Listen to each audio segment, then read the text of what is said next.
What's cracking? Welcome to Griffin and Bass. He's Griffin, I'm Bass. Before we dive in, got to remind you to like and subscribe everywhere you can find us. That'd be Facebook, Instagram, Twitter, TikTok. We got full episodes on YouTube, as well as DetroitSportsNation.com. Now today, Friday, is the launch of our love to local businesses, called Small Business Friday. And our first small business to highlight is Motor City Candleworks. From incense to cones to massage oils, fragrances have been developed over many years to relate directly to the many places and experiences in Michigan and to rekindle old memories from youth as well as help foster new ones. With hometown smells like Mackinac Lilac, Ann Arbor Berry Blast, and Great Lakes Lavender, and many more. All of their incense are hand-dipped in only the highest quality oils. Every stick is individually checked for quality. Their incense are double-packed to ensure freshness and longevity during shipping and storage. You will find their fragrances are the highest quality in the industry. Accessible in over 200 locations in Michigan, but you can find your scent now at MotorCityCandleworks.com. All right, Ryan. Detroit Lions set. Their roster is set, the 53-man roster anyway. They're still working on adding some people to the practice squad. Some big things that happened after I was on with our fans on Facebook Live this Tuesday. Talking about guys like Tom Kennedy, Justin Jackson, all that stuff. Well, after that was all said and done, Jermar Jefferson, who was with the team, was waived. Justin Jackson placed on the practice squad. Tom Kennedy on the practice squad. Maurice Alexander, Obina Izzy, James Houston, Anthony Pittman, Gerard Davis, A.J. Parker, all of these names that we've been watching throughout this preseason. And they do still have a home here in Detroit. And Detroit also went out and got themselves a different backup quarterback in Nate Sudfeld. So all these moves, all the moving and grooving, shaking around, what you think about what's going on with the Lions? I don't know that so much of what's going on with the Lions is going to matter. Obviously, bringing in Sudfeld is a completely different look than I think what fans thought. Most fans wanted a different quarterback, but Sudfeld still feels like he didn't quite fill them up, or he didn't fill that gap that they were looking for. And now both Blau and Boyle are gone. It sounds like Blau might be on the practice squad, or I think the Vikings might have just picked him up, or something like that. So the Lions still might be in the market for another quarterback. Justin Jackson coming back on the practice squad is somebody that I was kind of surprised that he ended up getting cut. But other than that, I don't think there was really a lot of like surprises with it. We have the people that they focused in on Hard Knocks, whether it's Pimpleton or Eze getting cut, which I think we all saw coming. And then, there are guys, of course, like Tom Kennedy, who has kind of balled out the last two preseasons, and it just hasn't mattered, obviously, in terms of him making the roster. But it's kind of what we expected. I feel like most fans, where I think I would have liked a different route with the backup quarterback situation, but it is what it is at this point, I guess. Yeah, it's funny. There's so much focus on this backup quarterback situation with the Lions, as if I had this with the fans that I talked to on Tuesday. I don't understand why it matters so much. I don't think we are a winning football team yet. I think we're still obviously working our way towards becoming a winning football team. And I don't think any of the things that are happening right now with this year are going to matter that much for the next 2-3 years down the line when we are going to become what I hope we become. I was a fan of Blau over Boyle. Again, I didn't think anything mattered that much because I don't think we're that good of a football team yet. We still have a whole lot of holes to fill up, especially defensively in the secondary. It's just got awful. It doesn't matter if Goff throws for 6,000 yards. The defense is going to give up just as many, and we're going to be losing, well over half our games because of it. And then the offense is going to struggle at times as well, even with, everyone praising Goff for this leap that he's about to make. But whether it's Blau, whether it's Boyle, whether it's Sudfeld, unless you're bringing in someone that's actually going to fight Jared Goff for the starting position, I don't understand why it matters that much. I mean, it matters because in case Goff goes down, you at least want the ability to win a game or two. And I don't think Sudfeld provides that. I didn't think Boyle or Blau provided that either. But it's not necessarily somebody taking over Goff as the number one starter, it's either if the Lions are in a position where like they're 6-5, right, or maybe they're 4-4. It's a little bit earlier in the season, and Jared Goff goes down. People are still going to want to at least try and make the playoffs. So if you have an experienced backup, I know Joe Flacco's a backup somewhere, Andy Dalton, a guy like that gives you an opportunity to win a football game, which I think Sudfeld or Blau or Boyle don't. And even if you're going to go the route of not getting a guy that's going to allow you to win a football game, there are some young names that people wanted to, to not to draft, but to grab in the backup quarterback market as well. Kellen Mond got waived. Carson Strong, got released, cut, kind of whatever phrasing you want to put on it. And those guys are still young. I don't know how much potential you have if you're out here getting cut from an NFL team, but it's something, right? You can see if you can find something from a guy who's young and at least has more years left in him, where Sudfeld kind of doesn't check either of those boxes. He's 28 years old, so he's not as young as a guy like Mond or Carson Strong or even Ian Book, who was cut, and he's not like good enough to be kind of that experienced veteran backup like we mentioned with guys like Flacco or Dalton, or Trubisky yes, Trubisky's still young, so it's kind of a bad example, but Fitzpatrick or just anybody like that who has actually had NFL experience. So I feel like there were two guys Lions fans were looking for, and Nate Sudfeld is neither one of those. Well, that's definitely true. Let's talk Tom Kennedy for a second. This was a big hometown fan for all the fans out there, in Detroit throughout this preseason. 100-plus yards in the first game, 2 touchdowns in the second game, and, all these fans coming out of the woodwork, he's going to be making the starting squad and all that stuff. Well, obviously, that didn't happen. He's on the practice squad. Is there something there where you could see potentially him coming up in the year if we have a rash of injuries or illness or whatever, where we just need some wide receivers? Could you see Tom Kennedy coming up for a game or two for the Detroit Lions' actual starting unit this year? I don't know about a starting unit. You'd have to get pretty banged up to go from practice squad to starter.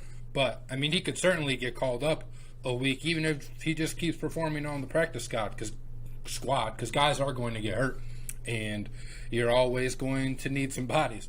So I wouldn't be surprised if Tom Kennedy is up here and dressed for a couple games, but you'd have to have some pretty significant loss to elevate him all the way up to a starting spot. I saw a Twitter rumor going around that the Lions did what they did with Jermar Jefferson and Justin Jackson in case Jackson got picked up by another team. But once that didn't happen and Jackson was signed to the practice squad, that was when they let go of Jermar Jefferson instead. I don't know if this is true. Like I said, this is Twitter. You never know what the heck's true on Twitter. But if it is true, why the dog and pony show? Why don't you just grab Jackson? If that's who you want, why don't you just keep Jackson in the first place and waive Jefferson in the first place? So I don't know exactly what rumor you're talking about, but I do think that there is a just a different rule about cutting veteran players, and not that Jackson's a super veteran. He certainly hasn't been in the league 5 years, probably 3 or 4 at this point. I just think there's rules about cutting players with experience versus maybe players who don't have as much experience, and it was probably just a way to try and circumvent that whatever loophole I guess they were trying to exploit. So it was maybe they just wanted to keep them both, or see if Jackson would make it back to them.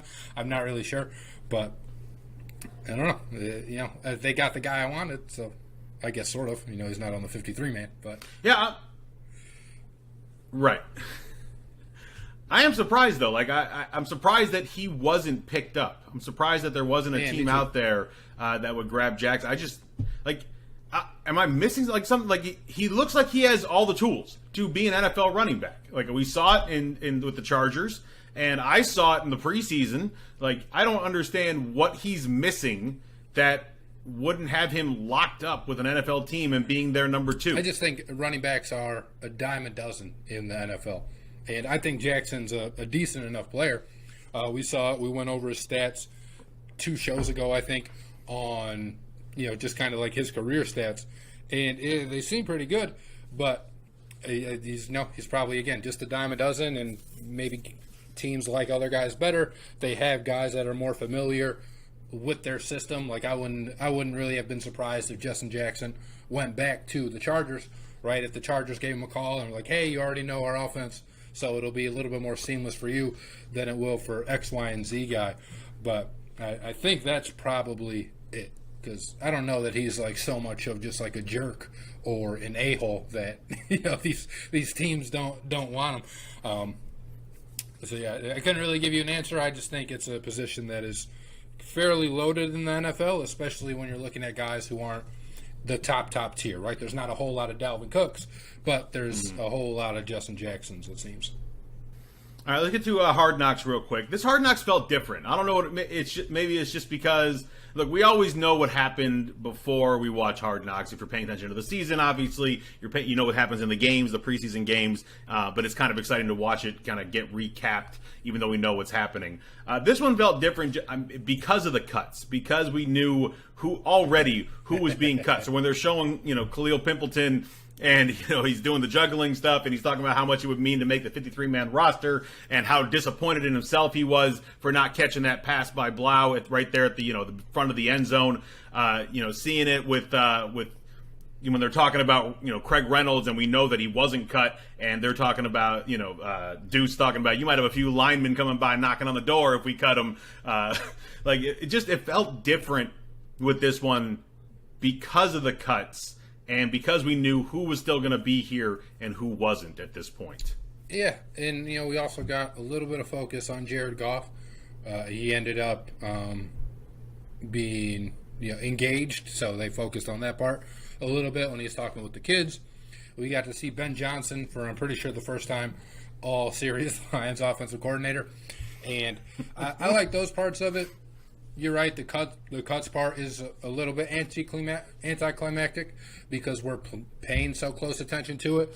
But if you weren't paying attention to who got cut, you weren't gonna know. I think cuts were Hard Knocks comes out Tuesday. I'm pretty sure the cuts happened Monday or even like Tuesday afternoon or something, or like they started Monday and then kind of trickled out into Tuesday. Because we're gonna see players next week that are cut that we already know are cut too, right? You saw Campbell and Brad Holmes, they're in that room, and then guys are walking in, whether it's Obina Eze, Craig Reynolds, like there's anybody like that. And that's, so again, that part's anticlimactic, and you could probably go without that now because we know it happens. But it's, it's kind of always going to be that way, the way news spreads for social media and just how much information we have. I think a lot of Hard Knocks is going to end up getting spoiled. Even the joint practices when guys are fighting and stuff like that, stuff that you already know is going to happen. So when you see them go up against the Steelers or the Colts or whoever in the joint practice, you're like, okay, I know he's fighting right here. Like, I know this is what's going to happen. So I don't really think that there's a whole lot of surprises for Hard Knocks to be had, but I hope they keep the focus on some of the premier players that the Lions have moving forward. We got a little more of that, like you said. We got to see our offensive coordinator. Hadn't seen him the entire time of Hard Knocks yet. Not so much on Swift or Williams in the backfield. A little bit of Goff. Getting to see the players only practice. Getting to see the squads go up against each other and actually like really fight. Where if an offense gets 3 first downs, they win. All that stuff. It was definitely, I don't know, it just felt different. I don't know, it was still entertaining, obviously. It just, I don't know, maybe because we know we're coming to the end of Hard Knocks also, it didn't hit the same way in my mind. I still enjoyed it. I'm not putting it down by any means. It's just for whatever reason, with the cuts and with, us getting so close to the regular season, there was just a little less excitement in the episode itself. Watching the game replay with the Steelers where, we just did not look good at all. So there wasn't much excitement to go off of there. I did find it funny. I did find it very funny that Aiden Hutchinson talking about, the Steelers don't want me because they're elite, yeah. Like as in like Hutch and the Lions defensive line. I'm like, do you know the Steelers history? Like What are you doing? Like, I appreciate you hyping yourself and your defense up, but do you know who the Steelers are? Yeah, I thought that was funny. I thought Rodrigo's little brother telling him, like, oh, Najee Harris is about to mess you guys up. I thought that part was funny too. So I did enjoy the Malcolm Rodriguez family part. There are other parts I could have lived without, like Khalil Pimpleton juggling, going to juggling school or something. But it is what it is, right? They gotta try attach to these guys so that people can look. I think it was Tom Pelissero, maybe Steve Albright, who Khalil Pimpleton today. I think he was with the Giants. I don't know exactly what team, but somebody picked him up, and the lead on their tweet was Hard Knock star, former Lions, juggler, whatever. Khalil Pimpleton is now with the XYZ team. So it helps, right? It's obviously catching on to some extent if the news about the guy getting signed to the practice squad or even the 53-man, whatever it was. If your lead title is like, oh, him from Hard Knocks, he's who you know. So, well, I didn't like it. I understand that it's obviously effective. Yeah, for these guys that are not making the roster, who are standing out a little bit in the show, it generates a little bit more buzz for them, absolutely. And I hope Pimp gets on a roster, a practice squad at the very least. He's got a great attitude. You can kind of see that just from how he was throughout these episodes, at least. Good personality. Definitely a lot to like about the kid. And he caught some good balls, just not any in the end zone. And it made it easy on Campbell and co. to just say, it's just you're not there yet, and we got the wide receiver room is quote unquote stacked. I still don't think we're that stacked at wide receiver, but for the wide receivers that we do have, Pimp's a little bit down the line, so I understand the move, and I wish him nothing but the best going forward. All right, let's get off the pros. We got time for that. NFL season's in 10 days. College football season is now. There's a game going on right now, Thursday, while we're recording. The Backyard Brawl's going on. Our Michigan State Spartans are going this Friday night, which is awesome for us because that means that we have Saturday kind of stress-free to just enjoy everything else that's out there in the world of college football. Let's start. We started with the Spartans last time, so let's start with the Michigan Wolverines this time at minus 30.5 favorite, an over-under of 61.5. It's going to be a new look Michigan defense because that defensive unit from last year that got into the college football playoff has lost a lot of people. But offensively, talking about a team that earned the Joe Moore Award last season for best offensive line in the country. Both quarterbacks are back, as we know, because Jim Harbaugh is doing the dance of dances when it comes to JJ and Cade.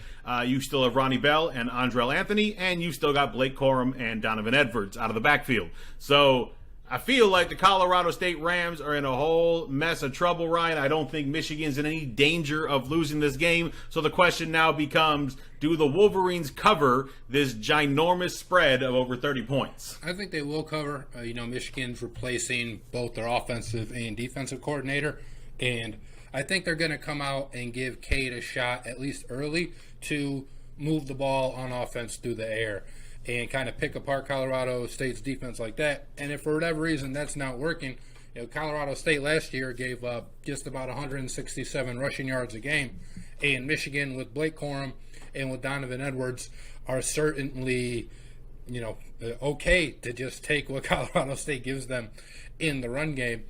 And that's where, so I just kind of think Michigan's offense is going to be able to do pretty much whatever they want to do as far as the game goes. And I don't see other people being really, or Colorado State at least, really being able to stop them. So I think the 30.5, it's kind of low, honestly. Like in my opinion, I could easily see Michigan, a 55-10 win or something like that, where it's just not even close because they are, I think they're coming out to kind of prove a lot of people wrong. Ohio State's still the pick in the Big Ten, and I expect Michigan's not very happy about that, and I think they are going to be excited to kind of unleash all these offensive weapons that they have. You mentioned the receiving core. I didn't even mention them, but Ronnie Bell's back, Andrell Anthony, Cornelius Johnson, and then Eric All too at tight end, plus the running backs and the O-line. It just doesn't seem like it's going to be even 4 touchdown close, which is what the spread is. Right. Well, so with Colorado State coming in, brand new head coach, Jay Norville, they lost their tight end who I wanted the Lions to take in the draft this past year. Trey McBride was the number one tight end off the board in the NFL draft. I'm wondering if the spread's a little bit lower than you were expecting because, one, Michigan has been a running offense. They averaged almost 215 yards a game last year, which was top 15 in college football. And two, Colorado State's going to be trying to air it out. So they're going to be trying to go, quickly and moving the ball through the air. And Michigan, generally when you're moving on the ground, you're running up more clock than you are through the air. So I'm wondering if maybe it's a combination of those two things why this spread might be a little smaller than you were expecting. It could be. I just don't think that Colorado State has really any prayer in this game, especially like when you look at some of the other spreads where it's 35 points or 38 points. I understand it's different teams playing against different teams, but Colorado State certainly isn't good. And, I've seen teams put up 70 points running the ball, like if you're not going to stop them, and Michigan's offensive line is going to create the holes, so they're not doing 4 yards in a cloud of dust all day on Colorado State. Like there's going to be big running plays. I would be surprised if Michigan wasn't at least like 7 yards a carry in this game, honestly, which is some of the stuff that we see in college where a guy can go a whole game and he's at 9.5 yards a carry, which is kind of unfathomable in the NFL. But in college, it happens probably like more often than you think. And I think even if Michigan wasn't going to air it out this game, this is the type of game that has the recipe for Donovan Edwards and Blake Corum to each have 120 yards rushing.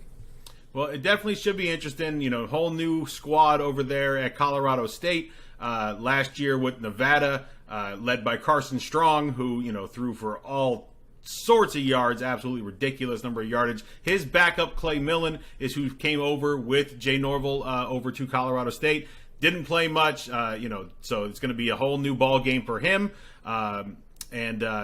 It's going to be tough sledding for Colorado State, but they're coming in with the right mentality, talking about they all the respect in the world for Michigan, but this is we're a football team, they're a football team, we're coming to play the game, all saying the right things while not putting Michigan down, and I appreciate that and the confidence in themselves, but I think they're in for a hurting. Yeah, I think so too. Like I said, I don't know how the spread is this small, which is weird to say about a 30.5 point spread, but I would take Michigan pretty comfortably, honestly. All right, so let's do a little over-under real quick, and then we'll move on to our Spartans. So, Cade McNamara, over-under, I guess it depends on how much he plays in this game, because Harbaugh said both quarterbacks are going to play in this game. The Cade's starting, but JJ's going to play, right? All right, so let's lower the number overall, but let's do 200 yards. Over-under 200 yards passing for Cade. I think he'll go over. All right, I'm going to go under. I think JJ is going to get some run time in this one enough that it's going to really eat into what Cade can do just a number of minutes, and with the running game, be in the running game. So let's do the same number. 200 yards rushing for Michigan, over under. 250? Shit, maybe. Depends on what they do. Found the number. We found the number. 250 is the hard number. All right. Barely, but probably under. Like 248.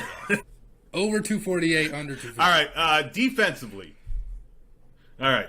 Defensively, Colorado State's offense, so defensively for Michigan, 350 yards of total offense. Is what Colorado State's going to get? Oh, wait. Yeah. Michigan's going to allow 350 yards of total offense, air and ground combined. It'll be like 200. Okay, 300 yards total offense. I think it'll be like 200 to 250. Yeah. No? You think it'll be like 200? Yeah, I don't know how they're going to move the ball, man. This is tough.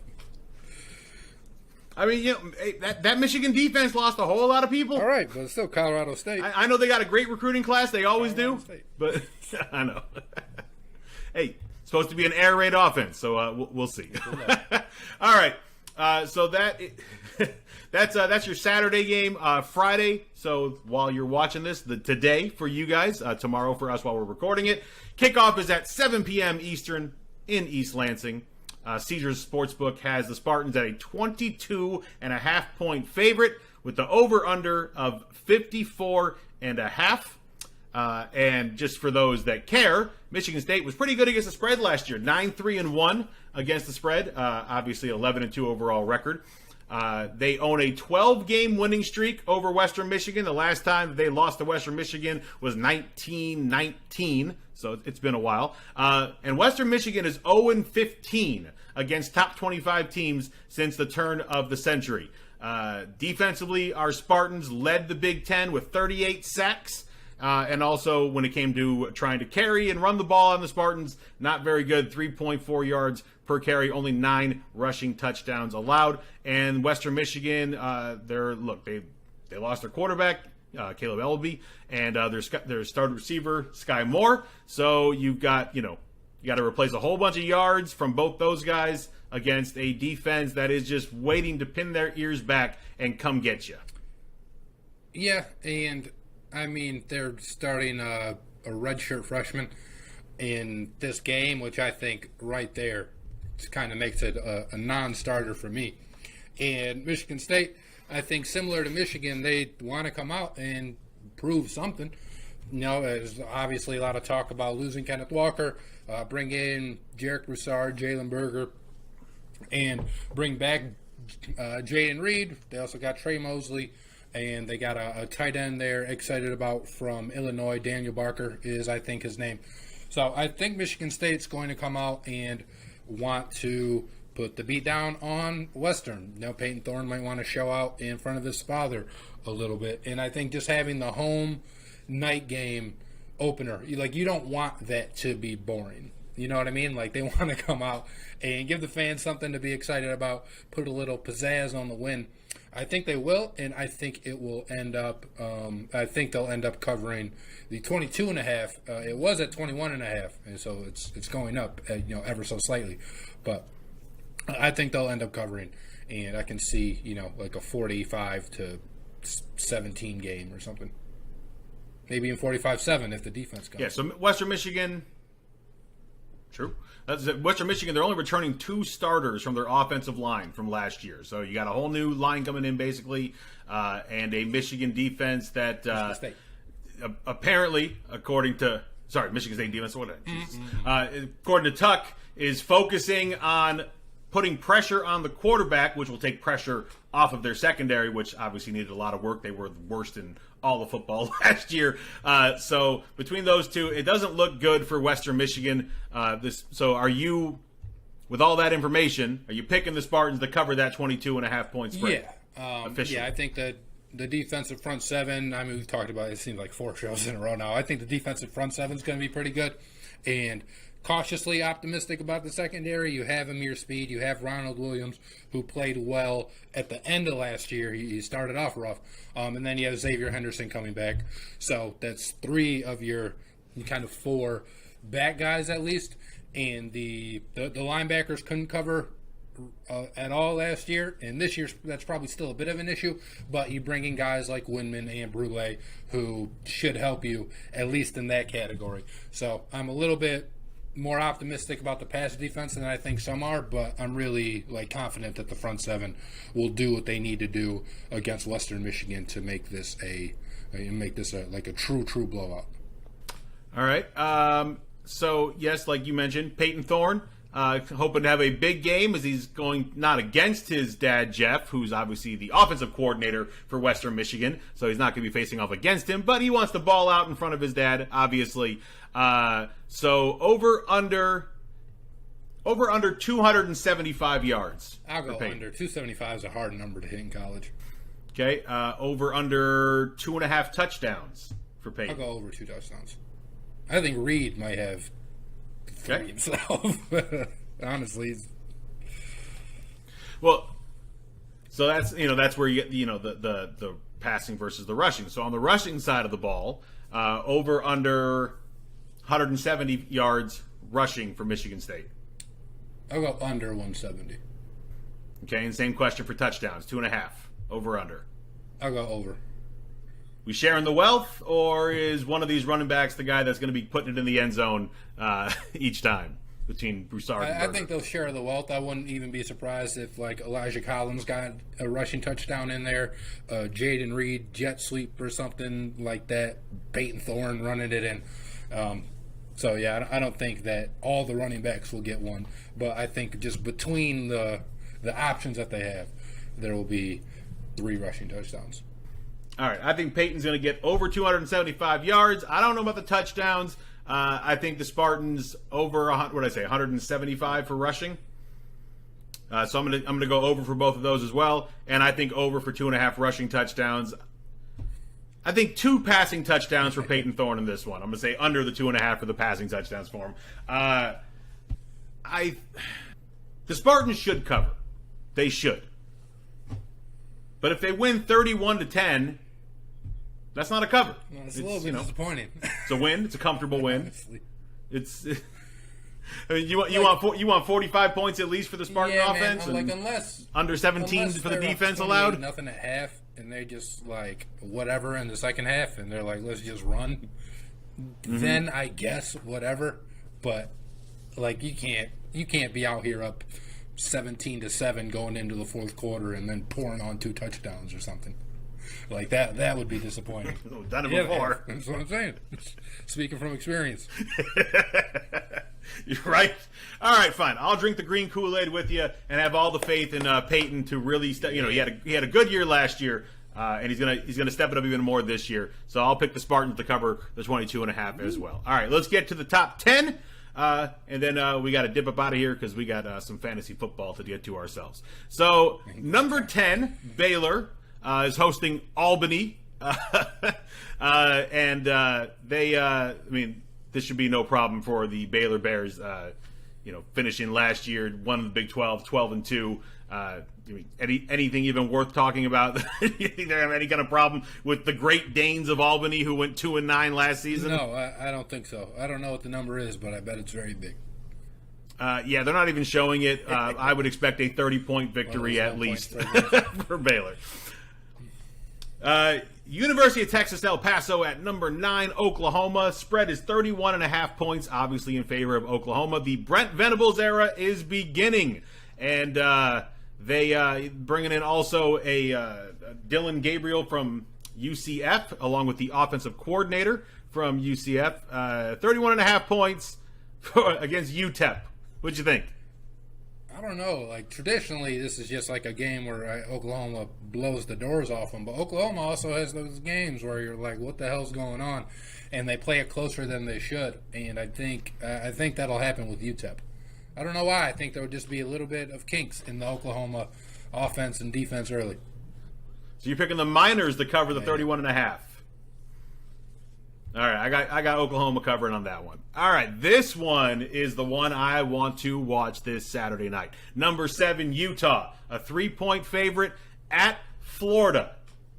This is a big game to start the season for a Pac-12 team to go across the country and go down and deal with. You're going from altitude and no humidity to the swamp where it's no altitude and all humidity. And look, they've been there all week getting prepared, getting ready for this weather, trying to get used to playing in this heat and humidity that is literally soul-sucking when you're out there in it. And this is a tough battle for the Utes. It is, and the number's a little bit weird because I think if you just ask most people who was the better team this year, they would tell you Utah, and like they wouldn't think anything of it. Utah is a popular playoff participant pick. And going to the swamp is obviously difficult. I still think Utah can get the 3. I think they'll win, but I don't like that the number is that. So it's a game I probably wouldn't actually bet.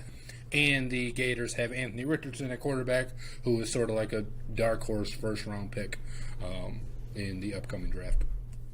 I don't know how long ago they made this schedule, this agreement with Utah to come down to Florida, but Florida has some history on the line here. They haven't lost a home opener in 32 years. It's been 32 straight home opening wins for the Gators.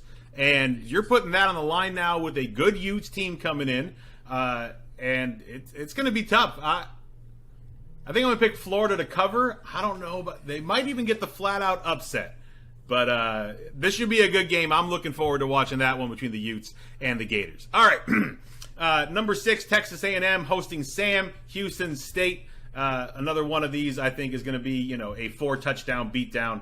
I got nothing for you on Jimbo Fisher's squad. I think, number 1 recruiting class speaks for itself, and I think that group's going to handle the Sam Houston State, the Bearcats, no problem. I agree with you. Even if the recruits from A&M aren't ready to play football yet, they're certainly ready to be athletes, and that's all you need to beat a team like Sam Houston State. Right. Well, now this is a team that the FCS national champs in 2020. They went 11-1 last season, but good for them. There's a different ball game here you're talking about. good for them. All right. Number 3, Georgia. Number 11, Oregon. Another great one in the afternoon, 3:30 on ABC. The Ducks getting no love whatsoever. Georgia, a 17-point favorite, Ryan. Yeah, and they lost what seems like everybody from their defense with 20 first-round picks. 15! that they had. They still have Stetson Bennett, of course, but they lost Pickens. They lost, their running back, too, I'm pretty sure. So, it's tough. And Oregon, they have Bo Nix now at quarterback. I would pick Oregon to cover. I think Georgia will still probably win. But it's a tough opponent, to break in a lot of guys who weren't expected to be players last year. And you've also now, Oregon's new head coach, Dan Lanning, was the man who ran the defense for the Dogs up into their national championship last season. And you're talking about a defense that lost Trayvon Walker, Jordan Davis, Lewis Sine, Quay Walker, Devontae White, the Kobe Dean, the Butkus Award winner. You lost so many people on this defense, and exactly like you said, Bo Nix transferring over from Auburn to Oregon, so you have an experienced quarterback, an SEC experienced quarterback who knows what Georgia has to offer. So I just think it's way too much. I'm with you. I think the Ducks are going to cover on this one. I'd love to see them pull the upset. I don't think that's going to happen, but I think we're in for a ball game here at 3:30 on ABC. All right, another one, 7:30 on ABC. Number 5, Notre Dame at number 2, Ohio State. We've seen Ohio State in the beginning of the season not be that hot to start.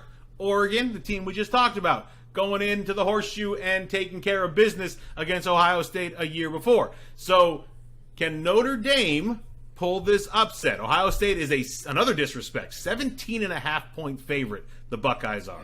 So the thing that's scary about Notre Dame is their quarterback, doesn't really have any game experience. So you're asking him to go into the horseshoe, right? Is that at Ohio State? Pretty sure it is. So you're asking him to go into the shoe and win the game, which I just don't think is going to happen. I think Ohio State's pissed off after last year. At least they should be pissed off. And I think they will come out and just run it up on Notre Dame. 2 Midwest powers. And I think Ohio State's going to show why they are the more powerful of the powers. Yeah, new quarterback for Notre Dame, Tyler Buckner. So a lot of unknowns for the Irish. Obviously, when you have a new quarterback coming in, it's a tough position to be in, having to start your career at the horseshoe against Ohio State. So you think the Buckeyes are going to cover that 17.5-point spread? All right, I'm going to go against you on this one. I'm going to say Notre Dame covers. It might be just barely, but I'm going to say Notre Dame covers. All right, number 1, Alabama. They're hosting Utah State, the Aggies. This is, Utah State's had good teams in the past. None of that matters when you're facing Alabama. Alabama should win this one by 35 points. Tell me otherwise. I'm not going to. Alabama's amazing. it's. I mean, they're amazing every year, but yeah, they should have no problem beating up on Utah State. So Utah State last year went 11-3. They returned 12 starters. They started off week 0 with a win over UConn, but they are 1-18 versus SEC teams. So, take that for what it is. I think Alabama will roll all over them. They're not even showing the spread for that one. Monday, because it's Labor Day weekend, number 4, Clemson versus Georgia Tech. A little weird, an ACC battle to start the year for Clemson, and they are just over 3-touchdown favorites, 21.5-point favorite for Clemson versus the Yellow Jackets. I think I'd probably take Clemson, but I don't think it's a game that I would actually bet. I do think Uiagalelei is a good quarterback, even if he struggled a bit last year. I just think that like the rest of the ACC is weak. Clemson should still have a good defense, and I think they'll. Honestly, I don't think that they could be worse than they were on offense last year. So I expect them to have a bounce-back season, starting with the Yellow Jackets. So last year, Georgia Tech kept the game close. It was 14-8. Clemson won the game. DJ Uiagalelei did not look good last year, really at all. He kind of came on near the end of the year a little bit more, but I mean, talking about 9 touchdowns to 10 interceptions. And if he struggles, I think Dabo's going to pull the hook pretty quick. And they got a backup, true freshman, Cade Klubnik, who can, step in there for DJ. DJ had all the hype in the world coming out of high school, and it just hasn't panned out yet in Clemson. He's still got time. This is the year to do it. 21.5-point favorite. I think I'm agreeing with you on this one, even though it was close last year and tight. This Clemson unit should be better than last year's Clemson unit, and I think DJ should turn things around and start being involved in the mix for one of the better quarterbacks in college football. He has all the tools. I saw it coming out of high school and going into college. We just haven't seen him put it together yet in college. All right, that's going to do it.